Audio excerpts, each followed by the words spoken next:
We're in a crisis moment in how local election officials handle these ballots. We want to live in a democracy where everyone possible is able to cast a ballot and have their voice heard. Every American citizen, once they've paid their debt to society, deserves to have that right restored to them immediately. College students have the power to make that change. It's our responsibility as citizens to be informed, to do the things that we need to do to ensure that we keep the republic.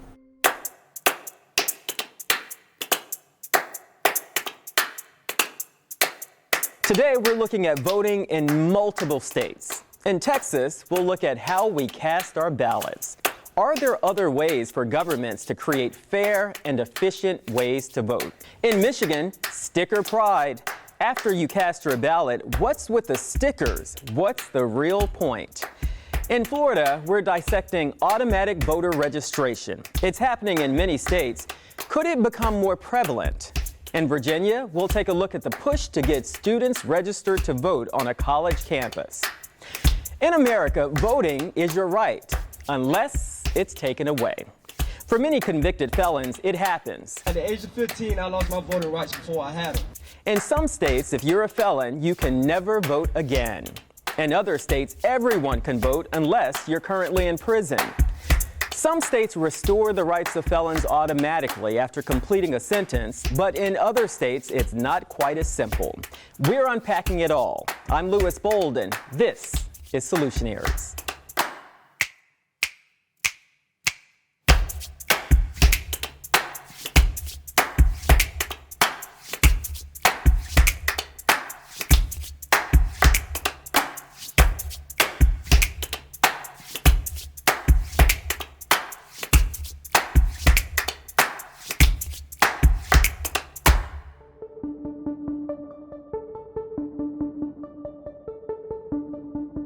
Have power represented here today, and I come to ask you to go all out to get every Negro in this county registered to vote. From Dr. Martin Luther King to Congressman John Lewis. Madam Speaker, you have heard me say on occasion that the right to vote is precious, almost sacred.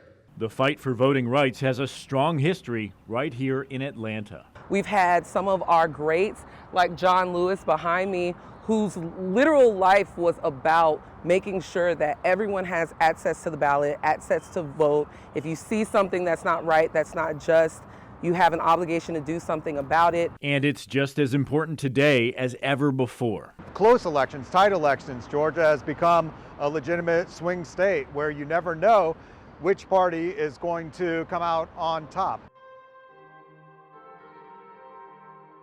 This day and age, are we still having problems with people being registered to vote? Oh, absolutely. Absolutely. We have issues with maintaining accurate voter rolls and getting every eligible voter on the rolls. Fundamental to voting rights is getting people on the voter rolls. We can throw a polling location on every corner, and if you're not on the voter rolls, you can't walk into that polling location and vote. The first step is to get on the voter rolls and to get registered. Which is where automatic voter registration, or AVR, makes a difference. Automatic voter registration started in 2016 in Georgia. It was done as an administrative decision. It was then Secretary of State Brian Kemp, the Attorney General's office, and the Department of Driver Services. They said, why don't we just start automatic voter registration? It'll perhaps prevent us from being sued and also result in more accurate voter registration lists because people will have their information verified. Here's how AVR works, at least here in Georgia. Say you go to get a driver's license. Well, if you are eligible, the state will automatically register you to vote, unless you specifically opt out. Same goes for if you are just moving here, or if you change addresses. The result? Voting is at an all-time high. Since 2016, the number of registered voters has jumped by 1 million to 7.7 million Georgians. And in the 2020 election, a record-breaking 66% of voters cast their ballots. The biggest growth among minorities, those in lower-income communities and young people. So I'm James Wilson. I'm a student at Georgia State University. I'm Alex Ames. I'm a student at Georgia Tech. I'm Julian Fortuna. I'm a student at University of Georgia. What I see with AVR is that it gives people more confidence. They come in and they're not asking, am I registered to vote? Can you check my this? Can you check my that? They know they're registered to vote, and they come in more confident because of that. We want to live in a democracy where everyone possible is able to cast a ballot and have their voice heard. It's how we end up with representation that doesn't frustrate people and doesn't vote in ways that we're like, how did this happen? This isn't what people want. Because of AVR, we have a huge proportion of our population in Georgia registered to vote. And that does a lot of good, but unfortunately I don't think everyone wants to see that. There have been hiccups here, which caught the attention of the ACLU. Automatic voter registration was unfortunately removed in an administrative decision about a year ago. And for that year, we saw a significant drop-off in the number of folks in Georgia who were able to get registered and get their registrations updated. So unfortunately, here in Georgia, voter suppression is still very, very real. State leaders blame a software glitch on the Driver's Services website. They tell us now it's been fixed.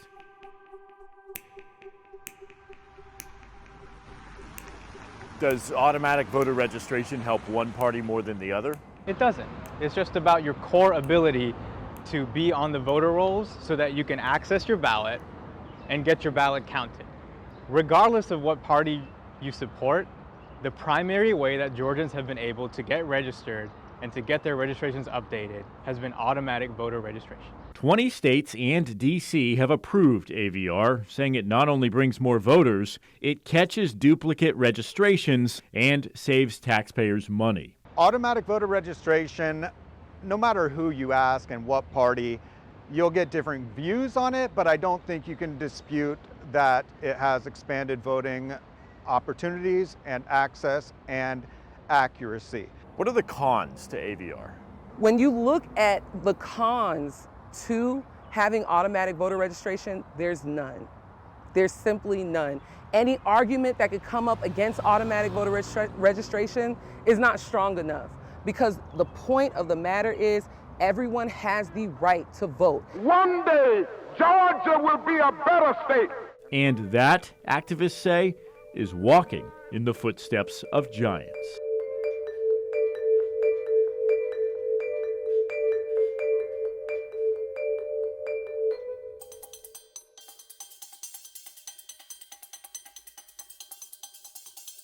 When you go to vote, you expect to see crisp pieces of paper, the names of candidates listed in order, races and issues neatly fit into boxes and clearly separated. Also, all of it easy to read and see. But what about in a language you speak? And what if that language isn't English? Turns out it's actually federal law that we have to print ballots in other languages. According to the Voting Rights Act, if a place has more than 5% of their voters or more than 10,000 voters who speak a language that isn't English, they're required to print ballots in that other language. And that comes out to a lot of people.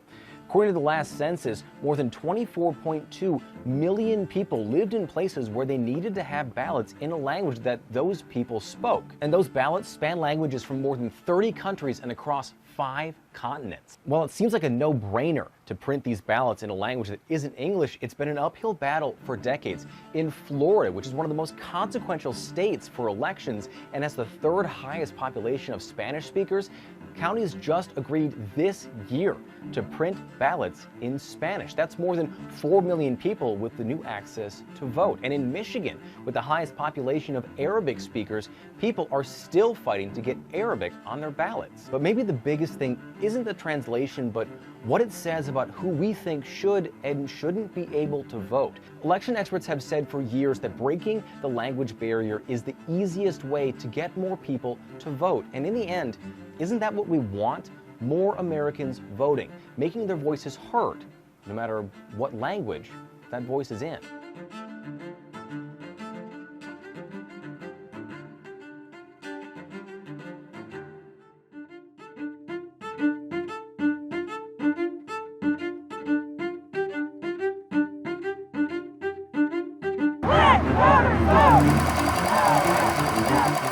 Nationwide, we've had a lot of more discussion elections and voting have become very politicized in a way that they just haven't been in a long time in America. Election officials should be working to stop potential mail ballot fraud. And those forces are at play in Texas as they are everywhere else. Voting rights versus election security, a controversial topic picking up steam in Texas. So SB 1 was the voting law that passed in Texas last fall. And what we're seeing, unfortunately, is that the law is making it more difficult for people to vote. We want to get to NBC News correspondent Antonia Hilton. On the Democratic side, a lot of the voters that I've talked to here tonight are really concerned about voting rights. They're concerned about SB 1 and the changes to the election. Certainly there has been confusion around mail-in ballots. For example, people have had lots of issues with their mail ballot applications being flagged.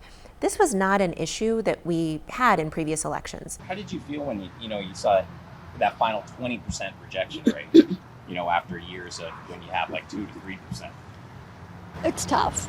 It's tough. That's not who we are.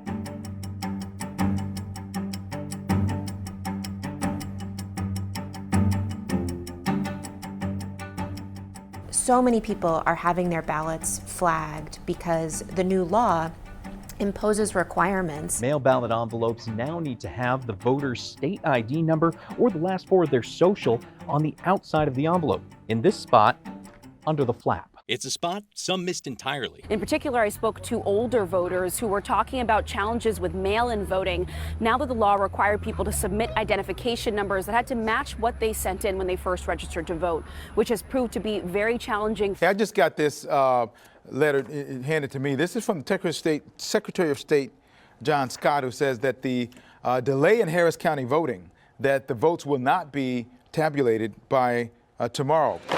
Once again, there's some sort of election ballot issue in Harris County. You have both party chairs, they're completely frustrated, and yet on a typical night, you're telling the state you're not going to be able to count all the votes by 7 p.m. Harris County has never said that we're not able to return results over tomorrow night. We had a meeting earlier with the Republican and Democratic parties and the Secretary of State. Those parties were nervous because of the new legal implementations, the civil penalties that could be excised upon them. They said, we're nervous with SB 1. Senate Bill 1 weaponizes all these claims, even these 30-year-old kind of mundane, outdated laws. We're scared to violate that because we as presiding judges, are we going to jail? Tomorrow morning, we still may not know the results. All eyes are on Texas right now. We're the first primary in the nation, so this definitely is a high-profile mess up. We're in a crisis moment in how local election officials handle these ballots, and the harder it is to convince people that it's being done well. I mean, we're here to facilitate this and get every voter. And we've built up relationships with so many of these people over the years. So like I said, we're working it, and with your help, we're gonna get there.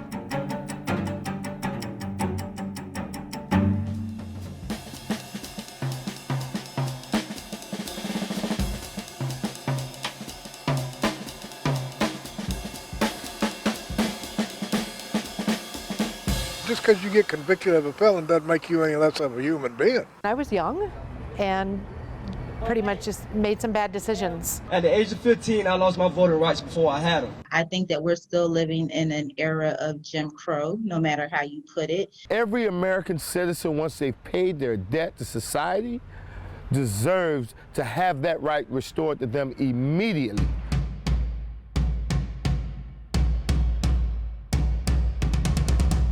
My name is Desmond Meade, and I am the Executive Director of Florida Rights Restoration Coalition.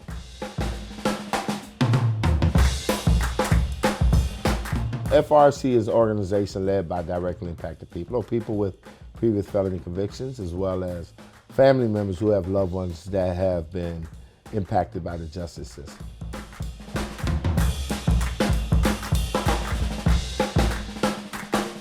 To tell someone that despite of the fact that you served your time and paid your debt to society, that you should not have a say in how your community or state or country is ran.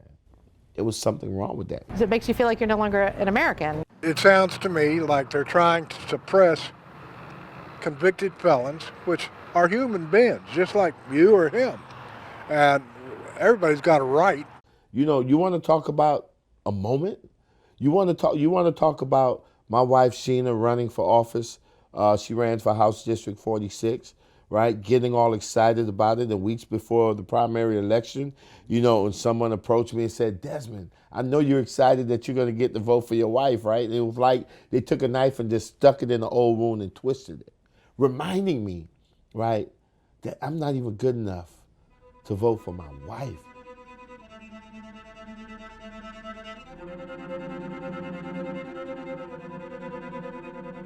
Is that it doesn't matter what side of the aisle you're on, it doesn't matter what background you come from, all of us believe in democracy. From the very beginning, right, I knew that this issue was more than just an African-American issue. It was more than just a Democrat versus Republican issue. That this was an all-American issue. Let's go to election night. 64% of the vote? 64, I won't say 65. More than 64, yeah. Yeah, let's round up, right? 65%. When you saw that final vote tally? I was, ooh, Jesus Lord, I was blown away. We're celebrating this moment. We're celebrating the love that got us here. Yes, I feel free. I feel like a full citizen. As a state attorney, I mean, all the numbers and statistics support people who are more engaged civically are less likely to commit crime. I thought once I had made a mistake that I would never be able to do that or even have a decision in anything anymore. After we passed Amendment 4, the politics came in. That's a different conversation.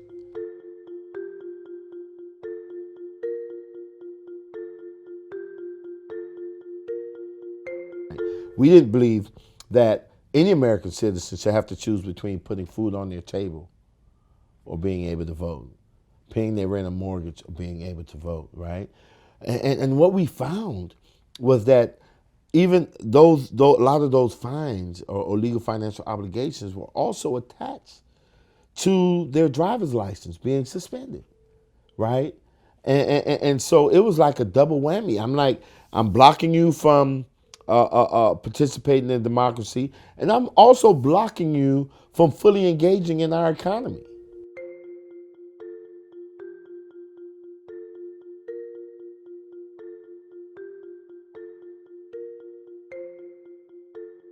If I'm going out to register people to vote, I'm not trying to register more Democrats. I'm not trying to register more Republicans. You know what I'm trying to register? More investors in our democracy. I want you to invest in our democracy. Whether you think like me or not, your participation is an investment in it, and the more people we have investing in it, the more vibrant it is, and everyone benefits. If I send my ballot in and something's wrong with it and it gets rejected, will somebody reach out to me and let me know that that's the case?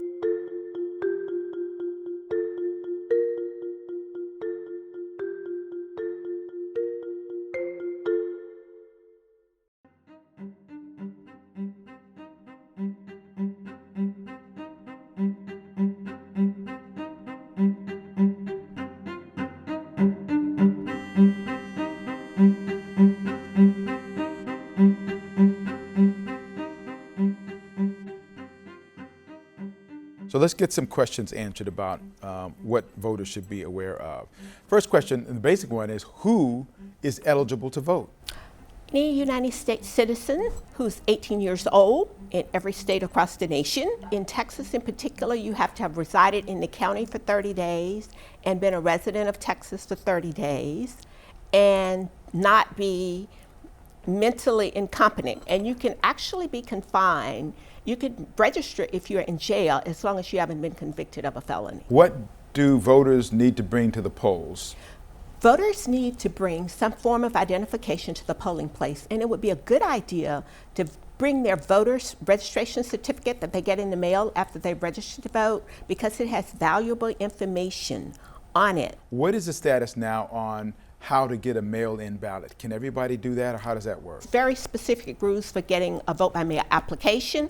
You need to be at least 65 years old, you're disabled, you're pregnant, and you're going to give birth within 3 weeks before the election or 3 weeks after, you're out of state during the entire election period, or if you're in jail, but you haven't been convicted. So many people are having their ballots flagged because the new law imposes requirements that people write on their application either their driver's license or their social security number, whichever they used to register to vote in the first place. So if you registered to vote 20 years ago in Harris County, if you registered to vote 18 months ago in Harris County, you may not remember whether you used your driver's license or your social security number. We're asking for both numbers, because then we stand a better chance, depending on which one we have on file. The development of the ballot, when they redesigned, this is called a carrier envelope. And this is what makes everything work. The voter puts their ballot in the secrecy envelope, then they seal it. And as I said, for years, this has been the back of the ballot. Find the red X, and it says, sign over the flap. And that's for their protection, because then we can see if anybody's opened it. Sort of, they'll mess up their signature. And the voters have been doing this for years and years and years.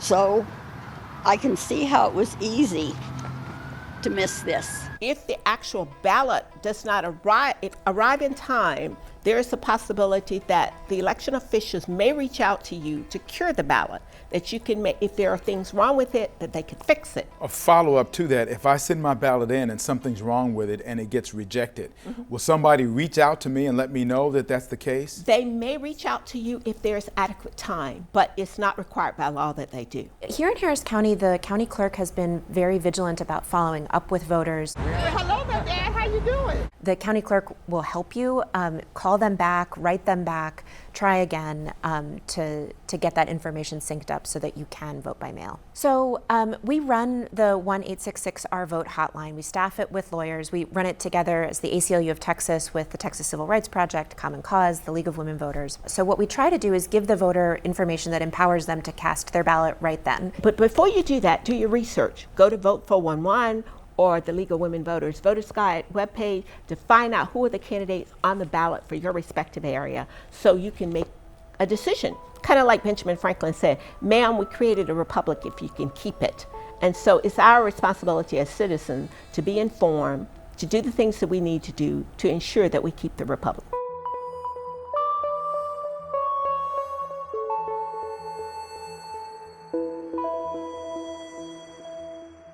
Disinformation definitely has led to deaths.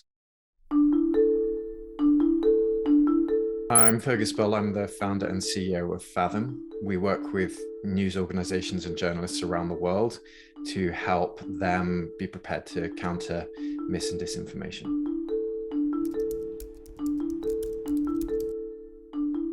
Misinformation is something that is unintentionally shared or unintentionally put out there into the world. It could be something as simple as a mistake that someone has made that just ends up gaining some traction, or it could be something being misread or shared out of context.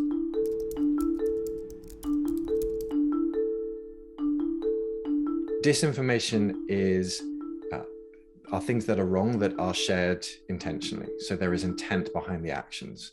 And that's where you would see a disinformation campaign, something that is targeted by bad actors towards a certain group of people or towards a certain organization with a specific outcome in mind.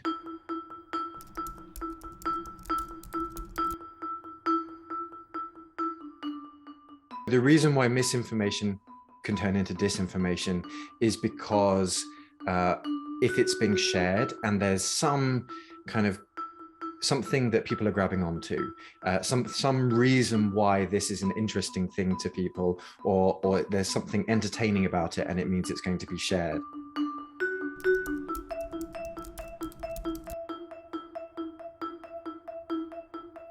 Disinformation campaigns have been used to disrupt election processes all around the world. In 2016, it was used in the US. We know that there is evidence of that. We have found the social posts. They are designed to sow doubt, or they are designed to create situations where people are pitched against each other. It's got to be something that's a little bit more vague, that people can't quite latch onto to say whether this is true or not true. There's always a kernel of truth, or there's often a kernel of truth in a disinformation campaign, certainly in misinformation. It's because it helps with that spreading. If you are a regular person, you might think, well, I've heard that before, or yes, I remember that. And you might not know where, and you might not know the exact detail, but that is enough that might allow someone to feel more comfortable sharing it. And that's how it works.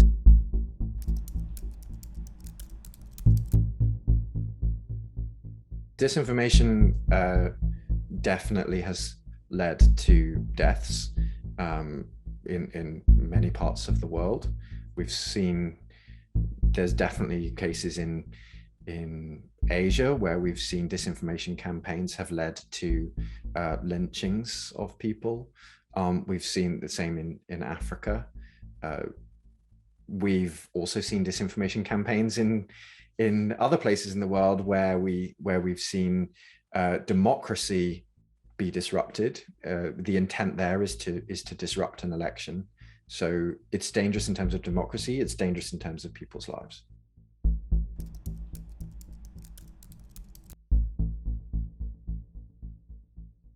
The first thing you want to do is check the source. Check who shared this, where you're seeing it, and then you're able to identify potentially why someone might be sharing that or creating it. So you might see intent. You should check the history of the person sharing this, or the person who's written this or created it. That will also then give you some indication of intent and motive. You should look at whether you can identify your own disinformation campaign by doing the technique of copying and pasting and putting it back onto a network. You then see similar language or even exact phrases being shared over and over again, and that might mean that it's a concerted effort. I would say the final thing to do is also not assume that everything is mis and disinformation. The majority that you're seeing is not. It's genuine content, and so you should be alert. You should be kind of smart in the way that you access it, and you should really have a diversity in sources. So don't just follow accounts that you agree with. Don't allow an algorithm to serve you content that you would only find interesting. If you're seeing things on social media, look for sources outside of social media. I know that college students have the power to make that change, and I know that students like that exist on every campus.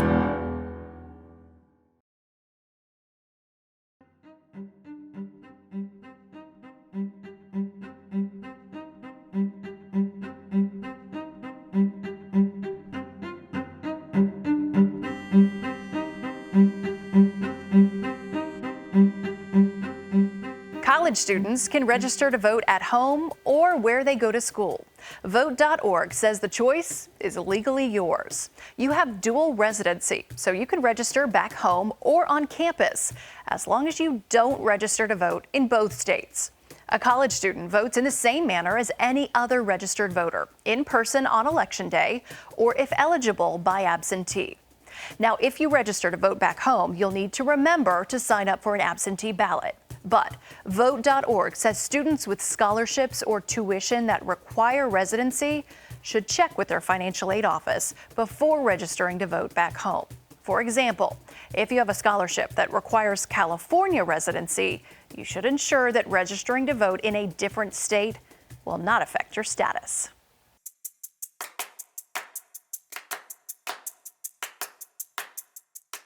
I did it, but I was Hey guys, can I pet your dog? Yes. What is this for?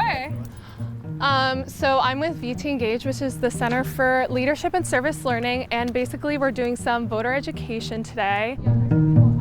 It's great talking to you guys. My name is Maya Mehdi. I'm the director of Hokies Vote Caucus. If you use this QR code, you can put in your address and it will tell you what representatives are up for election. I've always been really passionate about voting rights specifically. Both my parents are Syrian immigrants, so I was always raised around this culture of, how awesome democracy is and how it really is a beautiful thing to have your voice valued and to speak up and to empower the people around you. Do you have a second to talk about voting by any chance? Sure.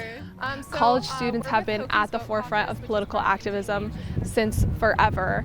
UC Berkeley is a huge hub of political activity. It's where the disability rights movement started and where it continues to this day. And so I know that college students have the power to make that change. And I know that students like that exist on every campus. I'm Beth Obenchain. I'm a board member of the League of Women Voters of Montgomery County. So we're fortunate tonight to have Dr. Brandy Faulkner as our moderator. Thank you so much. Am I coming through okay? Is my sound good? But that's one of the purposes of our program tonight, is to have two women who've been on the Board of Supervisors and the City Council, who've been very active in local elected positions, to talk specifically about how they became involved.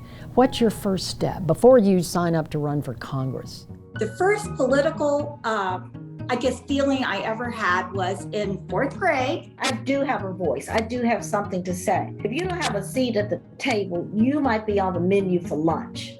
What we're trying to do is get our audience tonight and in the future to think about what are those first steps you can take locally to become involved, because that is so important. And of course, if they start to do that, then they will vote on the local elections and be, again, much more knowledgeable of issues. The voter turnout and the voter registration that's come from the Virginia Tech campus is incredible compared to other colleges. Why is that? I think you're seeing a group of students that are motivated. We have Ut Prosim as the university motto, and so wanting to make social change in their communities and realizing that this is one of the ways that they're able to do that. I'm Jess Davis. I'm the Assistant Director for Leadership and Civic Engagement in VT Engage, the Center for Leadership and Service Learning. I think we're seeing a lot more divisiveness in society broadly. There's a lot of mis and disinformation that is out there, and so this allows students to come together, have a conversation about a topic, and really kind of walk away and think through, like, what does this mean for my community? Because we also know that solutions look different for every community, right? It's not going to be the same, and so how can we talk through what those look like for our community here? What are some of the limitations? What do you run into when you're trying to educate students on voting rights? Yeah, I think probably the biggest limitation to students voting is really that time piece, right? And I don't think it's different for any other person too, right? But we know our college students are taking classes, they are holding part-time jobs, some of them might be full-time jobs, right? They have all these other things that are happening in their lives, and so carving out that time can sometimes be difficult, particularly when I think about our first-year voters, right? Like, there's nothing like going to the polling place on election day. You're going, you're getting your ballot, you fill it out, you get your sticker. I think it's a really exciting time, and so we're seeing a lot more of our students wanting to wait rather than do early voting options so that they can have that experience. And so sometimes you're like, oh man, I have a big test coming up, right? Like things happen, and we see that time and time again. And so we want to make voting more fun so that we can think about, like, what are some of those early voting pieces that we can make that just as fun and exciting as what it looks like on election day. Registrars in Virginia in this area made it very hard for college students to vote. They only wanted them to vote where their parents lived. And so the biggest change we've seen is students can now choose. Do we want to vote on campus? Do we want to vote here? Or perhaps we know the candidates and the issues a little better in our hometown, whether it's Northern Virginia or Harrisonburg. So that's been a great improvement. And something unique to Virginia Tech is there's actually a voting precinct on campus. Yeah. Talk to me about that. Since the 2016 election, they've been voting in the Squires Student Center. And so if students are registered to vote here on campus, they're able to use that precinct to vote. And so it's a pretty fun time. The entire ballroom is kind of decked out in people for the precinct to be able to cast their ballots. How were you able to get the whole campus to rally around this? Well, I mean, I think asking people to register to vote is a pretty easy thing to rally around. I think it's one of those rights that we have as a citizen that we want to exercise, but I think the important piece too is that we really have support from top down. It's really exciting and great to see a new generation kind of coming up and having that excitement. One of the things we want is for college students and younger voters to realize that they are a powerful bloc. If they just get together and register and believe that their vote matters, they could have a huge impact. I feel like voting is the first step, and then you can push people to really be activists and be the person to take that first step to make the change they want to see. So. They come in all shapes and sizes and quality. They've been around for decades, but why do we start using these little stickers and where do they come from?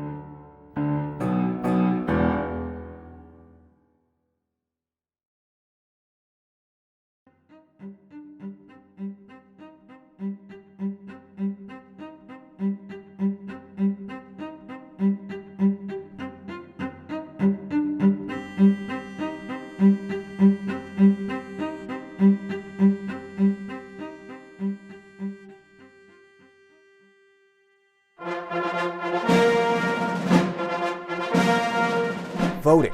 It's one of the most American things we do every 2 years. The peaceful transfer of power, democracy in action, the voices of the people heard in the solemn rite of civic duty. At no time before have voters faced a clearer choice. The right to vote and to have that vote counted is democracy's threshold liberty.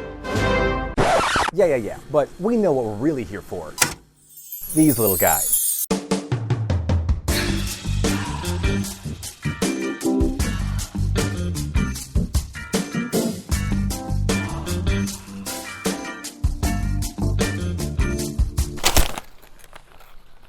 Hey. Ooh. This is what we came for. Justin, you want to? Yeah. They're coveted. They're colorful. They come in all shapes and sizes and quality, and they're definitely a flex in an election selfie. They've been around for decades, but why do we start using these little stickers and where do they come from? Those little stickers actually have their roots in the 1800s, when voting wasn't a secret and cities and towns threw huge parties to get people to turn out. Eligible men would grow election beards or mustaches just to show off they were old enough to vote. It's your civic duty. One historian told Time magazine it was the state fair, the 4th of July, and Christmas Day all wrapped into one. The rule was you had to be a man of ordinary courage to vote, and that meant shouldering through crowds of raucous, drunken other voters who often came, early to and often the night before to stake out their claim. That's Donald Green, a political science professor at Columbia University. In 2016, he did a study looking at how reviving that same kind of festival atmosphere could make turnout higher. You would vote in public. You would typically vote with a colored ballot that will indicate the party of your choice. And you had to set it on the public ballot box to the boos and cheers of the people around you and then stick it in. And, up until that point, you were being plied with whiskey from, one or both parties. Yeah, that's right. The I voted sticker of the 19th century was whiskey.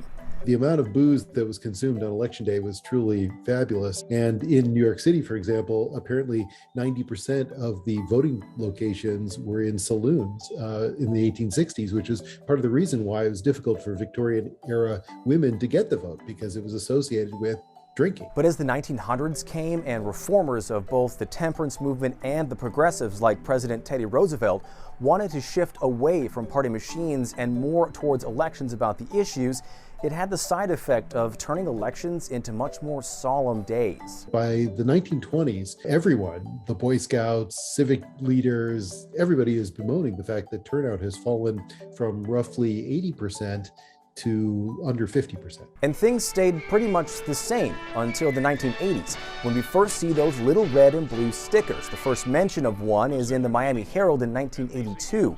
A few years later, the Phoenix Realtors Association started giving them out in Maricopa County. Then, in 1987, the election supply company Intab claims they started selling their iconic stickers, you know, the ones with the waving American flag on them. But do they really work? Does getting a sorta sticky piece of paper actually make people want to vote? You know, my sense is that they, in some sense, reward people who are already highly motivated to vote. And the hope is that as those people swagger around with their I voted sticker, other people will be similarly motivated. So in some sense, it all depends on whether they're walking around with their stickers proudly displayed. If it's a cold November and the sticker's on the sweater, but the overcoat is over the sweater, you know, it's a zero. Or is the answer to making elections fun again? You could have a festival on a weekend, you could have a concert, you could have a whatever. And, you know, the idea of bringing back brass bands, marching bands, school performances, you know, that was sort of a thing. But for now, these are, well, what we're stuck with. We'd like to hear what you think about the topic. Leave us a comment below. And be sure to subscribe to our Solutionaries channel. We're just getting started.